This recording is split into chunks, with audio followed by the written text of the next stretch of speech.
Selamun aleyküm. Hayırlı günler, hayırlı işler. Sabahın en güzeli, en hayırlısı sizin olsun. Rızkınız bol, maişetiniz geniş, içiniz hoş olsun. Her şey gönlünüzce olsun. Değerli arkadaşlarım, muhterem izleyicilerim. Bildiğiniz gibi Cenab-ı Allah'ın 99 Esma-i Hüsna'dan birisi de Er-Razak'tır. Birçok alimlerin görüşüne göre Er-Razak ismi Cenab-ı Allah'ın ismi azam olduğuna dair görüş beyan buyurmuşlar. Er-Razak'ın manası şudur. Baştan onu söyleyeyim. Her canlının rızkını veren demektir. Her canlının, insanların, hayvanların, haşeratların, gökyüzünde uçan kanatlıların, denizde yüzen hayvanların rızkını veren Cenab-ı Allah'tır. Hiçbir mahlukatın rızkını unutmaz. Özellikle insanoğlu yaptığı günahtan dolayı da rızkını kesmez. Şöyle buyurmuşlar.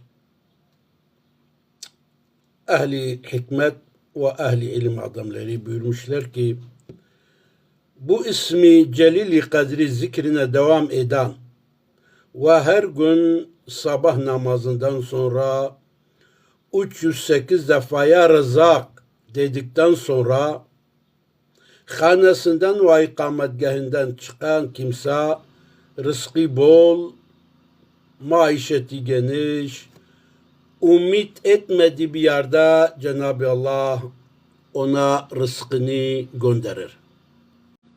Ümit etmediği yerde ona rızkını gönderir. Ayrıyeten arkadaşlar, Er-Razak ismi şerifi şudur.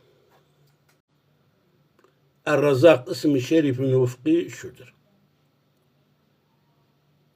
Ehli hikmet şöyle buyurmuşlar ki, bu ufku şerifi Şaban ayının 13. gecesi misk ve safranla temiz bir kağıt üzerine yazıp üzerinde 315 defaya Razak olduktan sonra bu ufku taşıyan ve aynı zamanda Leylet-i Nisf-i Şaban'dan yani Şaban'ın 15. ayında da uyku galip edinceye kadar bu ismi şerifi sayısızca zikreden kimse o gece hanesine, ömrüne, ailesine bereket yağar. Gelecek seneye kadar hiçbir zarar, hiçbir darar, hiçbir sıkıntı ona yaklaşmayacak. Bütün sıkıntılardan, bütün hastalıklardan, afat ve belalardan korunmuş olur.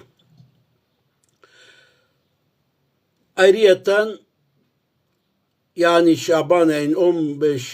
gecesinde bu zikri devam eden bir insan maişeti geniş, rızkı bol ve o yıl içinde teşebbüs ettiği her şeyi teşebbüs edeceği her işte muvaffak olur, başarıyla bitirir.